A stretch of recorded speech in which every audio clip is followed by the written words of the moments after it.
Thank you very much for joining us and participating in the session this afternoon on climate strategies in a world of rivalry. And one of the things that I really want to underscore about the importance of this discussion in this panel is that these are people who know an awful lot about climate, but they're activists. And what they're seeking to do is to promote action and to see a reduction of emissions. And that's why this panel is, in my mind, so important. Because if we listen to the debate sometimes, and you know, you always need to know where you're going. So if the target is 1.5 degrees centigrade or 2 degrees centigrade, it's an important thing. But in fact, the gaps are even bigger between subtracting out all of the pledges that everybody promised to do under the Paris Agreement, and the difference between that and 1.5 and 2 degrees is actually bigger than the difference between 1.5 and 2. And so if we don't pay attention to this question of action and reducing emissions, we can't succeed, or eventually we get to the point where the curve is so steep it becomes extraordinarily costly. And that's what we're going to try to get at in this panel, and I couldn't have a better panel to do it.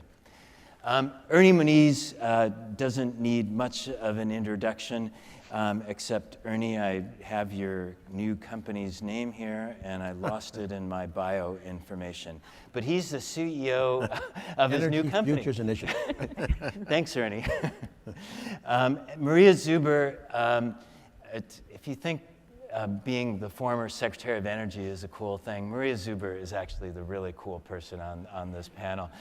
She's not only the head of research at MIT, she is the first woman to have led a NASA mission in 2012-13, you told me? Mm-hmm. That is incredible. So truly a scientist with space exploration. Jennifer Morris is the president and CEO of Conservation International. And one of the things that impressed me about her is that she's somebody who has been in the field throughout the developing world, and she's been in the boardroom and has covered that whole spectrum of taking the reality of the impact of climate to actually the boardroom of how you can change it. And Mark Little, the Chief Operating Officer and President of Suncor, a Canadian oil company that most of you should know, has been at the heart of really driving these questions of climate responsibility and emissions reductions and practical actions to reduce emissions. So a phenomenal group to actually begin with. And Ernie, if I can begin with you. Ernie, who does your hair? My wife. Ernie and I have been working together for a long time, and he likes to get asked that question. No, I don't. You're off to a good start. So, Ernie, let me ask you. You've been teaching me about these issues for a long time, and so when we get into these questions of targets, gaps, action, do we have the right balance, or do we need to refocus? Well, that's a little bit of a tricky question in a sense. Certainly, the 2 degree centigrade goal that was certainly put forward, 2 degrees or better, in Paris, is, I think, a pretty reasonable estimate of where the impacts on society, kind of make the transition from unpleasant to very, very difficult to deal with. The problem is that, as you well know, and this panel knows, CO2 in particular is a cumulative issue in the atmosphere, and that leads to the concept of a budget of humanity's carbon emissions.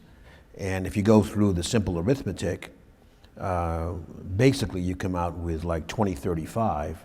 On our current trajectory, we exhaust the budget.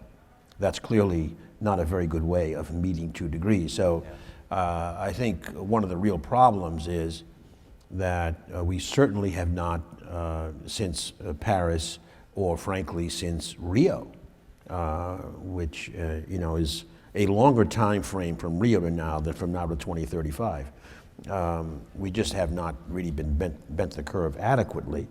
We've made a lot of progress recently in electricity, and both from coal to gas and from the dramatic cost reductions in wind and solar especially.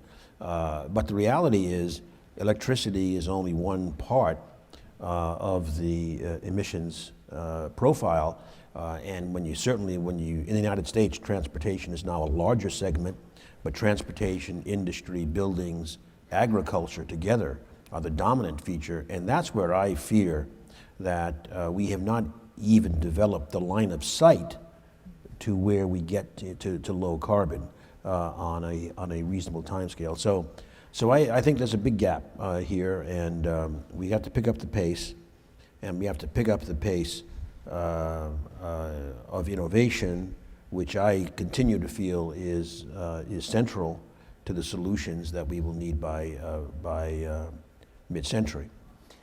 Pace matters, and Maria, if I can turn to you on that question. I mean, speed in terms of action, and can you give us a sense of how big, how do we understand how big the importance is of prompt action in terms of reducing emissions? Well, the IPCC report of last fall made it clear what the issue is, and we're on a pace of about 0.2 of a degree per decade, the way that we're going.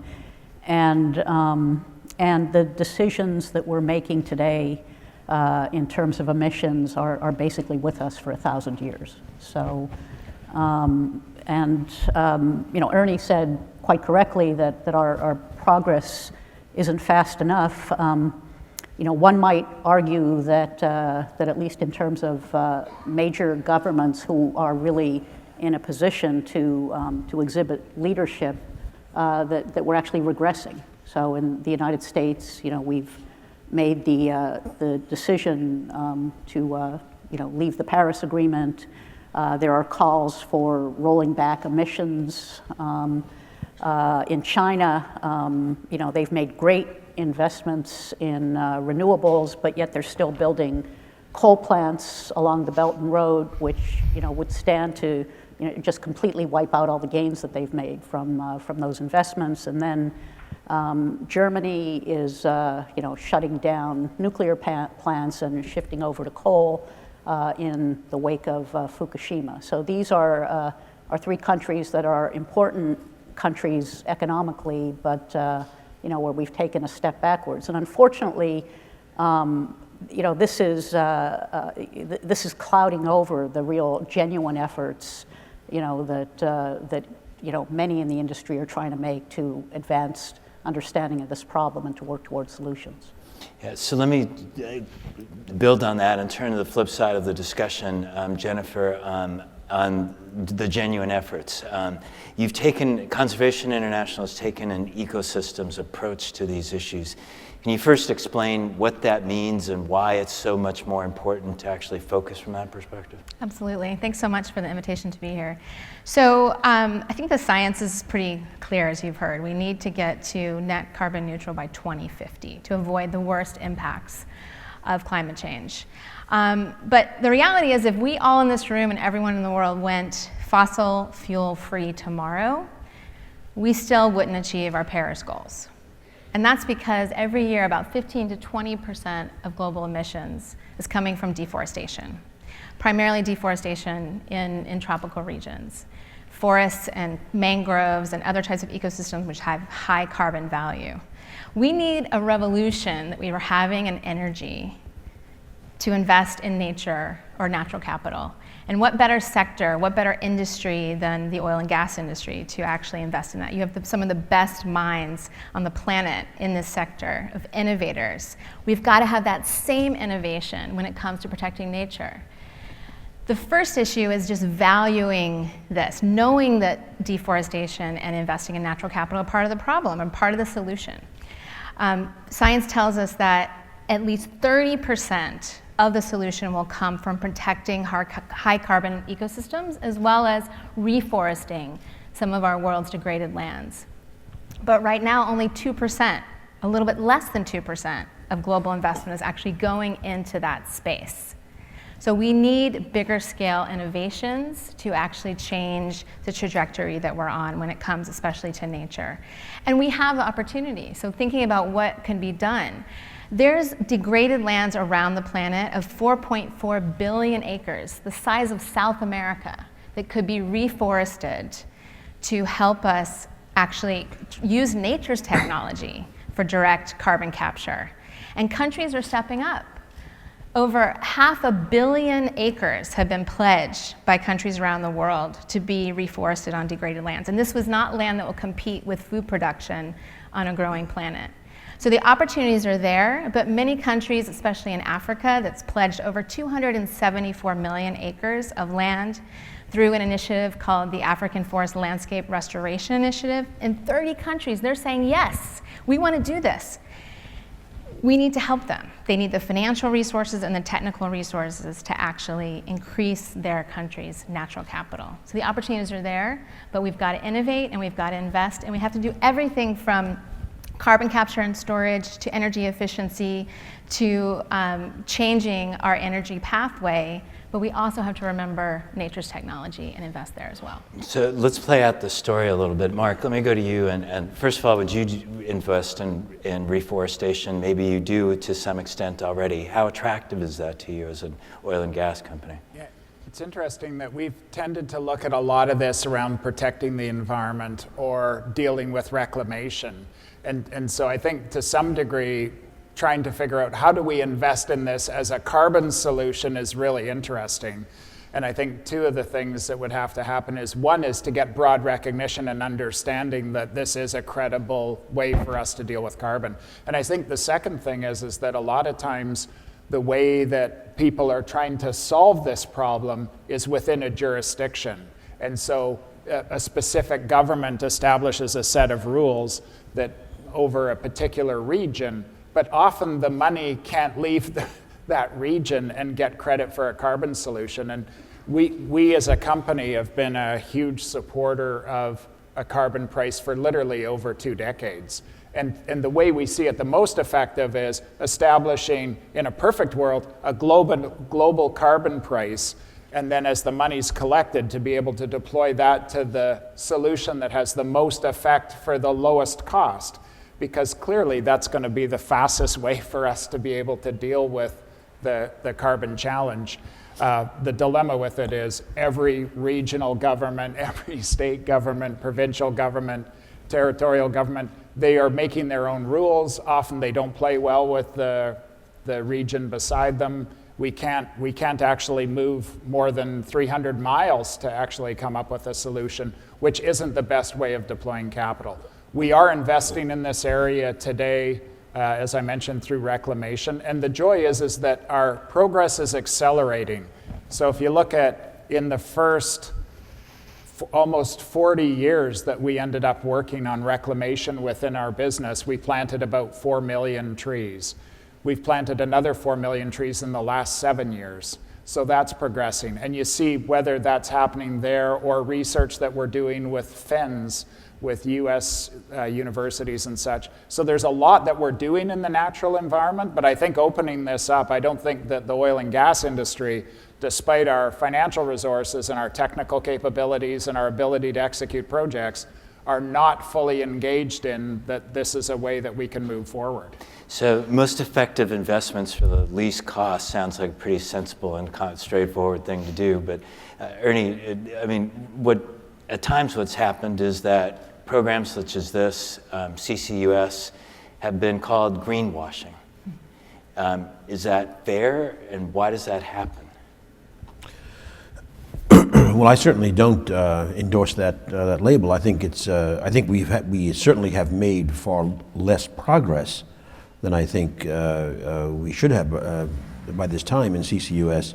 But that's of course partly because CCUS, to exaggerate slightly, in contrast to other clean technology development, its sole purpose really is to get carbon out of the atmosphere. Yeah. And right now we don't price that. We don't provide the incentives.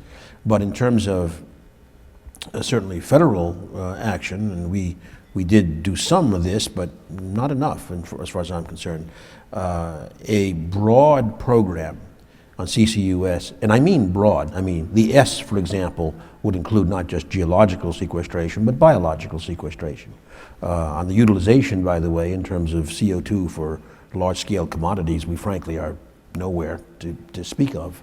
And on carbon capture, we have both from concentrated sources and from dilute sources like the air. Maybe somewhere down the road that becomes a tool. But I think it really reflects, I think, a fundamental attitude that we should be betting, as historically always proved to be the best bet, I think, on the outcomes of innovation, as opposed to having prescriptive ideas that this is the answer, this technology is the answer.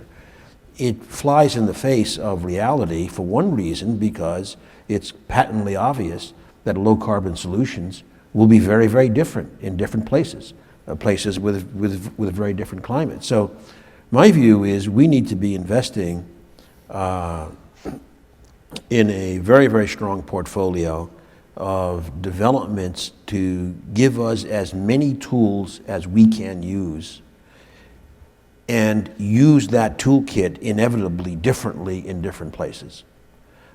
So again, going back to the CCUS, I really want to emphasize, it's not just about an amine capture plant for a coal electricity generation. Right. It's that whole space of how we manage large-scale carbon to supplement the kinds of supply-side technologies, et cetera, that we need to continue investing in, of course. I want to come back to that in just a second, but before leaving the issue of this question of greenwashing, you've obviously dealt with that issue a million times. How do you address it, and what are some of the tools that are fundamental to giving people confidence that investing in ecosystems-based, nature-based solutions is real? So I think the December IPCC report that came out made it very clear. We don't have time to waste. We've basically got 12 years to right the ship. And so our philosophy at Conservation International is we need it all. And so to say to a company that if they're investing in nature, that they're greenwashing, I think is just absolutely wrong-headed. I would completely agree with Ernie's perspective on this, that we've got to have both. Companies have got to push towards that curve, of bending that curve and setting clear, ambitious targets. But at the same time, we need that biological bridge, because that's going to take time. And the energy demands of this planet are increasing. We need to make sure the right policies are in place to create the incentives to bend the curve. But in the meantime, we also need to be doing what we can do, which is a proven strategy of really investing in natural capital. And it can be very efficient compared to other types of CCUS or any other type of technology. And final thing on that, Jennifer, and as part of that, the discussion of the dialogue that needs to occur between the environmental community, the energy industry, where is it in the process of building or creating confidence? I think it's there. I think that increasingly, through groups like the Oil and Gas Climate Initiative, there's becoming more of a recognition of the need to actually invest in this space. While we're reducing methane and doing other types of things of transitioning to better fuel sources for climate change, there is a recognition. But we need those large-scale models where we can do it more efficiently. So to be able to invest in, let's say, reforestation at scale, we've got to cut the cost. We're doing a big scale initiative in Brazil right now with the Brazilian government and local partners where we're planting 73 million trees. But the point is not just to plant the trees, it's to actually find models where we can cut the costs in half. Right now it's about $500 an acre to restore and reforest an acre of the Amazon. That's okay, but we need to get it much, much cheaper. And we need to find financial models that can actually enable companies to invest at scale so we can crowd in the private sector. So Maria, just going back to Ernie's point then on having a strong portfolio, as many tools as possible, in that process of tool creation, and you sit at the center of innovation at MIT, so what tools are in line? Yeah, so first of all, I would say I'm a big fan of CCUS as a necessity because of the fact that we have to develop all the tools that we can for this. And the spirited conversations that I have with my activist friends are that CCUS is not a solution. It is a concept that is not sufficiently technologically mature to be deployable broadly at a cost that can really make a difference. But yet industry uses this as a kind of get out of jail free card in order to continue business as usual. So clearly, there are regulatory issues, there are technological challenges, and there are perception issues, all of which need to be dealt with and ought to be dealt with. The biggest one is, though, that there isn't a market for it. The technological issues, I think, certainly can be dealt with sufficient investment. Another area that I'm very optimistic about, although this is clearly a longer-term issue, is fusion energy. Fusion is always 40 years away. I don't think fusion is 40 years away anymore. We had earlier today over in the Agora area, Bob Mumgard from Commonwealth Fusion Systems, which is a spin-off from an MIT research group where they are using a tokamak technology of accelerating ions in a torus, need to achieve temperatures of 200 million degrees, that's all. But advances in high temperature superconducting magnets are making this more possible. And their objective is to be able to provide a proof of concept of a fusion experiment that would fit inside this room comfortably within about a decade, and then another decade in order to really become commercial entities. So that would take us, if on plan, would take us to 2040. Which is right about at the time where we need things like advanced nuclear, or we need something like fusion to really close the gap the last 10 years for 2050. And so there will be technological challenges associated with their approach, and there are other approaches. Tri-alpha Energy is looking at a higher energy fusion reaction. They're also making good progress, as are others, and there are challenges there. But we are now in the realm where we can start to consider these as longer-term solutions. And I'm actually quite an optimist, and the challenges we have today are because we look at the technologies that are available to us today. We're not considering the technological breakthroughs that can happen, will happen, must happen for us to solve this problem. I put a lot of faith in the ingenuity of people to solve a problem when they really have to. You told me something really interesting the other day on the phone, was that if you don't get fusion within 20 years, that perhaps it could become irrelevant because the necessity will actually force something else to come into its place? Probably various other things, not one other thing. So it gets again into the all of the above strategy that we need, and there isn't going to be one single solution that solves this global problem. Yeah. It's going to be as many things as we can think of. Mark, you told me about one pragmatic example in Alberta that you reached with them that eventually allowed for the requirement, I think you said, of 700 megawatts of coal. You say a little bit more about what you did, how you did it, and the interesting thing about it is not that you just did it, but how replicable can examples like that be? Yeah, we're in the process of doing it, but maybe just to talk about 3 examples, and I'll touch on that, is just to tie back to the comments that were made about CCUS.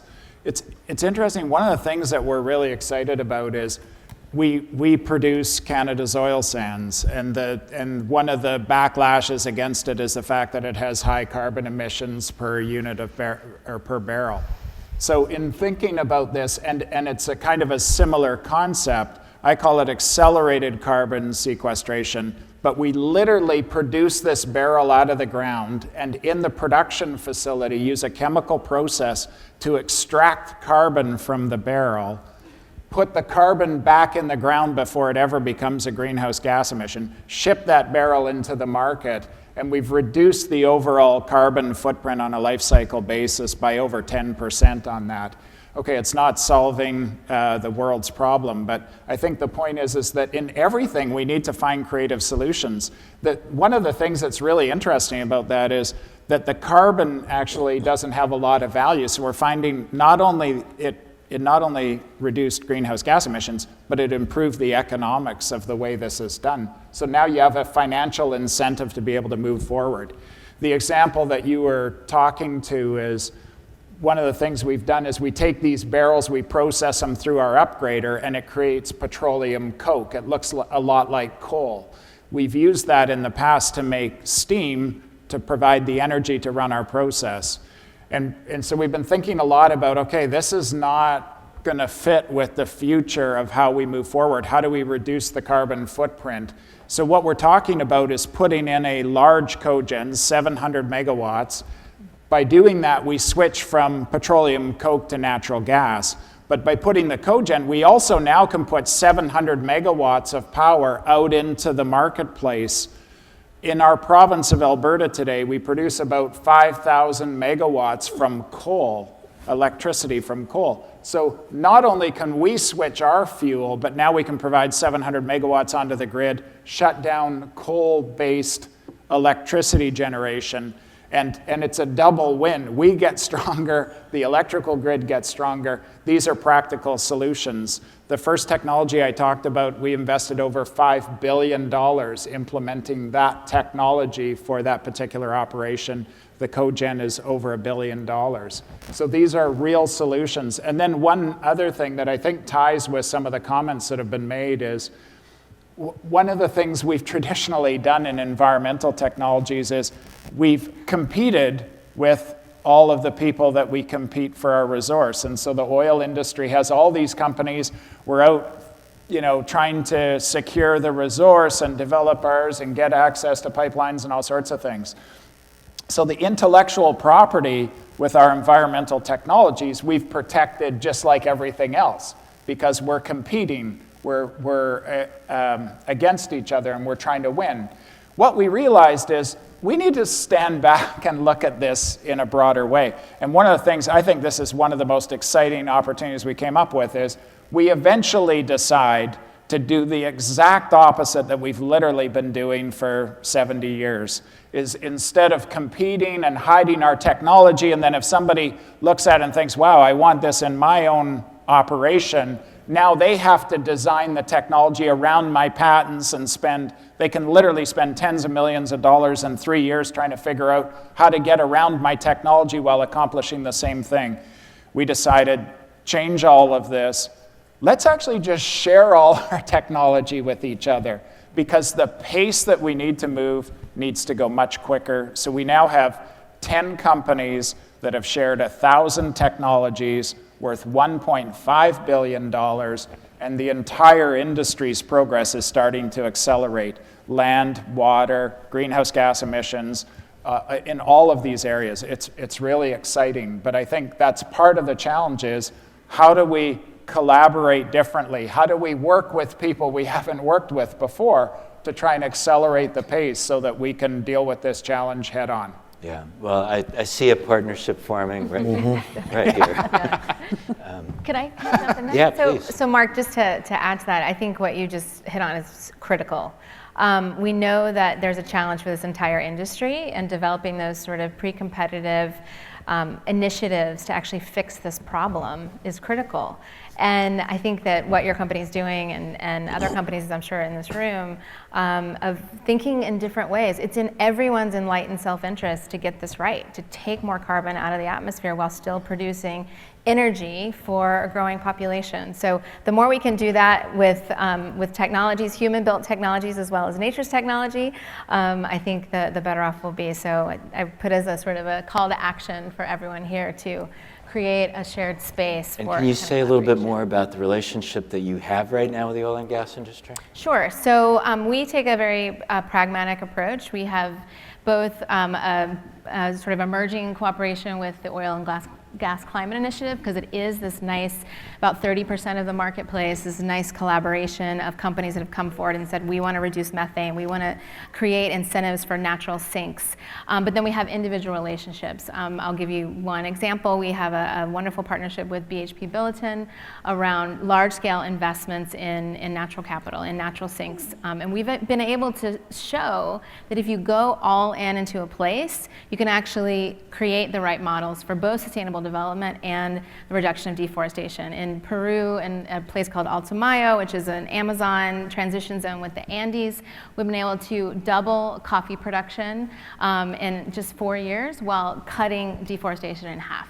And coffee was the biggest driver of deforestation, and that's through integrated investments from BHP as well as non-oil and gas companies like Disney and others. So we can really see a difference when you go all in. Phenomenal. Ernie, if I could ask you about one of the socioeconomic challenges is in this process of transition, which you raised with me the other day.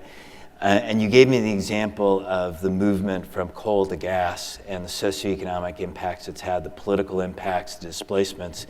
And you made the point of if in an area that you're essentially using the existing production systems, if you're moving to something which is even more profound, how much of a challenge can it be? And do we do enough about understanding the socioeconomic aspects of change as we're going through the process of understanding the technology of change?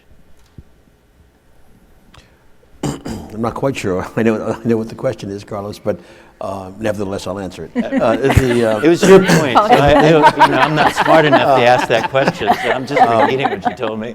I think that this may be a question kind of around the edges of the Green New Deal that's being discussed. Well, we can go to that question, and I think part of what you were raising is that change implies changes in systems, the way it impacts on people and on jobs and who has jobs. Yeah.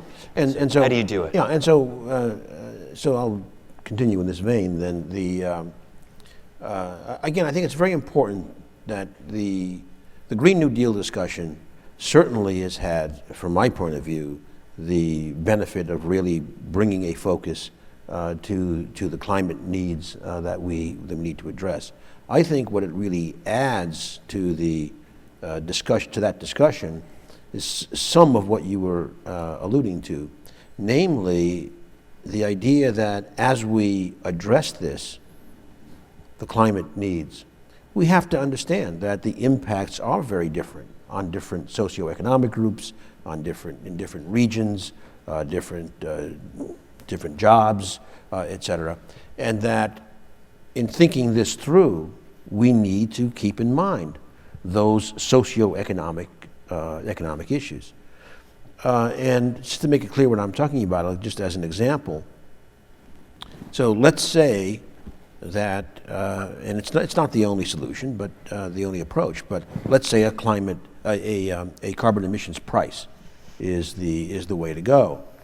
Fine, so we can talk about a price, we can talk about a price sufficiently large to make a difference, something in line with the ill-defined social cost of carbon, for example. Well, that's fine. That's the first step. And that presumably will have a positive impact on lowering carbon emissions. But now, if we're talking about $40 a ton in the United States and more than 5 gigatons per year of CO2, this is serious money. Yeah. So now a major question is, and it becomes a political, social question, what do we do with it? And without explicitly advocating, although I think my preferences will be clear, that let's take two very, very different examples. One example is you collect your $200 billion or $250 billion and you put it against deficit reduction. Deficit reduction is a good thing for our macroeconomy, but that route would be very harmful to the poor and to the rural people, because it would clearly raise costs. Whereas on the other side, the Republican conservative proposal on putting a price and having a dividend where the money is divided up in equal amounts and given back to everybody. That's very, very different. It's actually progressive if you're lower on the economic ladder.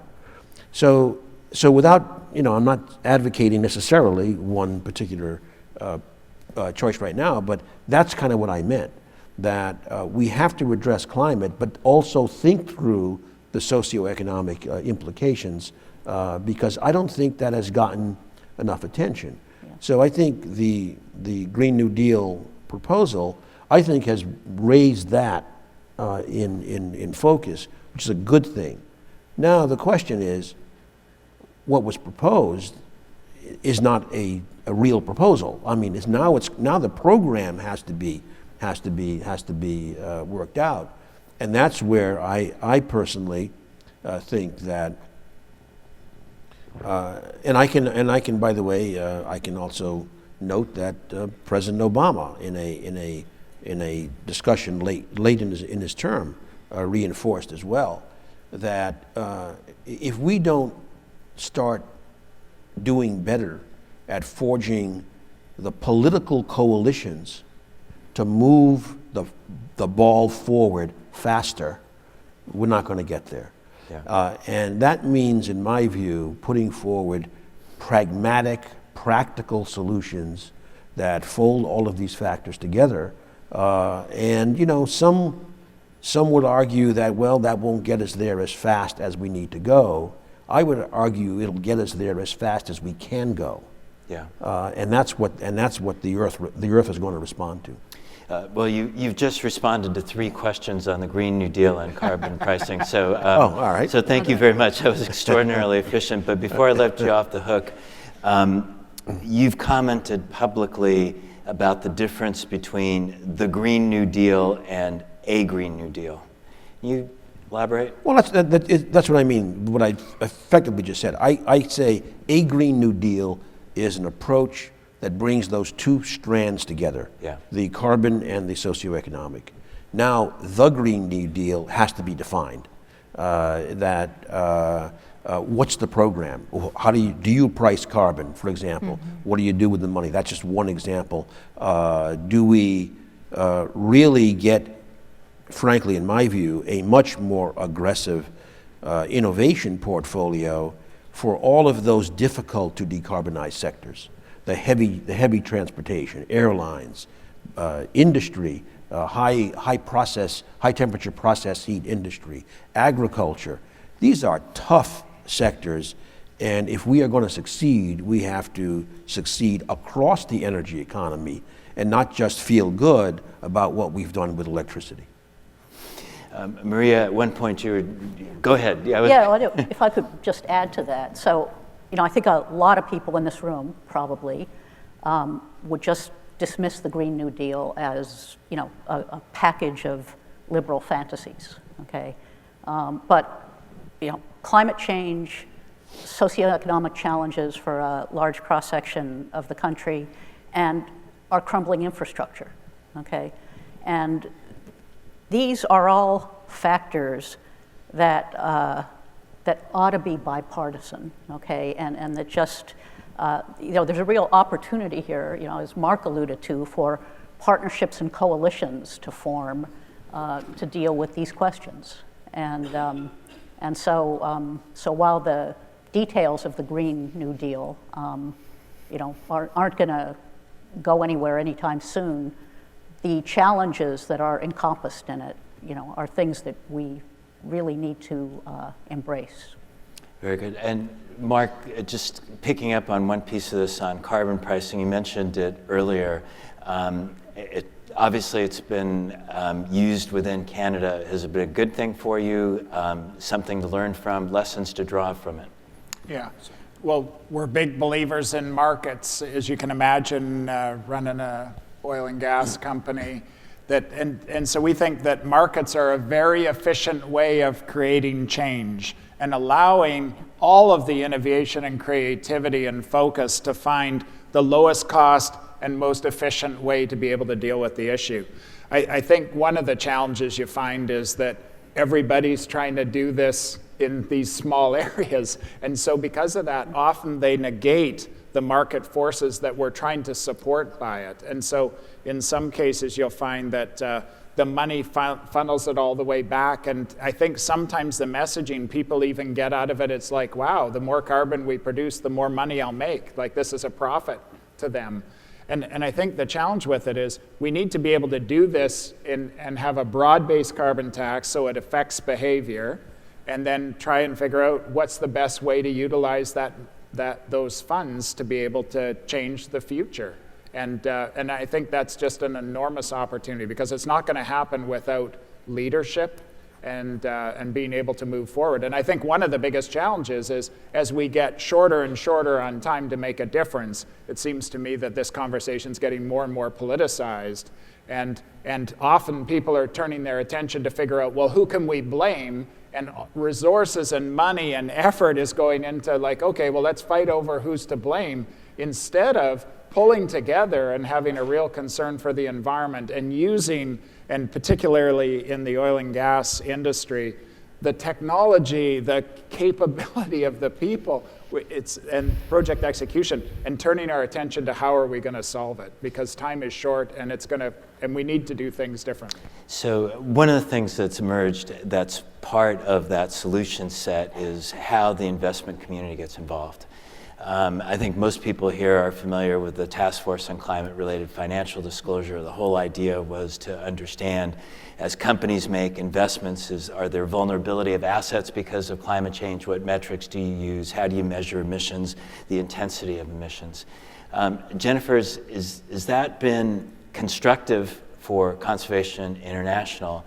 But at the same time, is the science of it effective enough or precise enough to give you confidence? I'd really rather talk about the Green New Deal. Yeah, so for TFCD, I think that there's a lot of metrics out there, and it's confusing to people. I kind of think of it as similar to what happened with the sort of organic food market in the very beginning, where there were 10, 15 different labels, and the consumer didn't understand what was the right one for them. And we finally got a harmonization around that. I think that we need the same thing with TFCD. I think the disclosure is a really important first step, but I think actually what some of the companies are doing, like creating incentives within their own companies for actually telling line managers that if you achieve a certain sustainability target, there's a financial incentive, that actually could potentially drive even more change within companies. Is it affecting MIT? So we did a workshop last fall addressing this issue, and we brought together, folks from fossil fuel companies, investors, NGOs, and scenario developers, trying to come up with, are there some sets of scenarios that we could develop that we could all agree on that would be applied? Because this is a matter of risk. Shareholder questions are not going to go away. The call for more transparency is increasing, and risks associated with stranded assets, et cetera. Those questions are going to have to be answered, and they're going to have to be answered in a way that people understand. And when people don't understand, there's mistrust, and this is fueling a lot of the mistrust that we have in the industry. So we're trying to be as much a part of the solution as we can in trying to lay out some baselines and some scenarios that we can all agree on. And let me link that to another point. And Ernie, you were part of the initiative of negotiating the Paris Agreement, and just by even thinking about the group of people that you traveled to Paris with, the President of the United States, the Secretary of State, yourself, others that were involved in that delegation. Obviously a statement of commitment of leadership. And it's not just what struck me when I was in Poland at COP24 was that as you looked across the board, attention has gone elsewhere at the level of leadership. Does that worry you? Do we have enough attention at the top to be able to create some coherence and strategy while at the same time we're talking about the importance of initiative from the bottom up?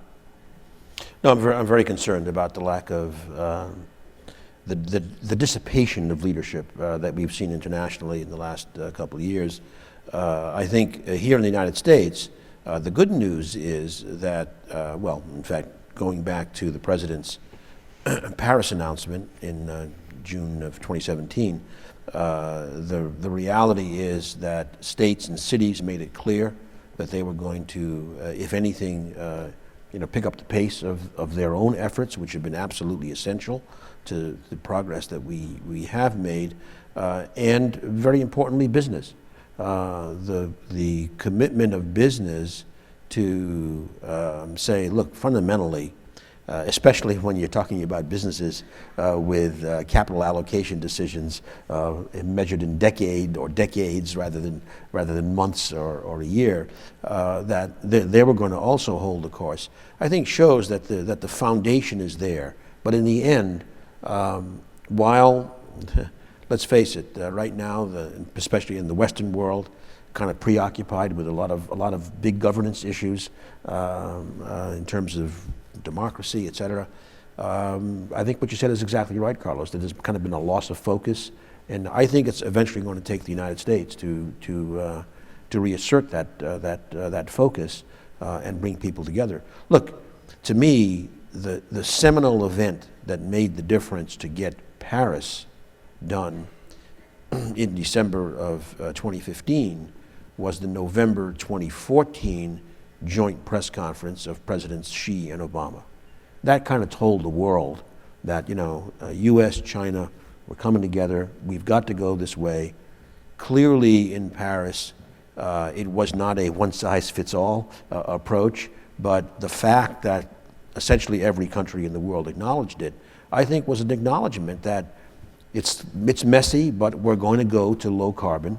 And by the way, we are going to rely, I have to go back to my plug, rely upon innovation as being a major part of the solution to get more as economical as possible approaches. So I think it'll come. I think, frankly, the public is moving more and more to recognizing not only the risks, but the need to respond to the risks. Not Pollyannish, a long way to go yet to move that into an effective, practical program. But that's my mantra. Let's get let's get coalitions, let's get all different kinds of stakeholders understanding what their role is and their future is in a lower carbon economy. And business, give them the rules, business will provide energy services that we need for ourselves and for others, including the developing world. So, I remain optimistic, even if a little bit frustrated, shall we say, at the moment. I'll take optimism with some frustration as a good point to close on.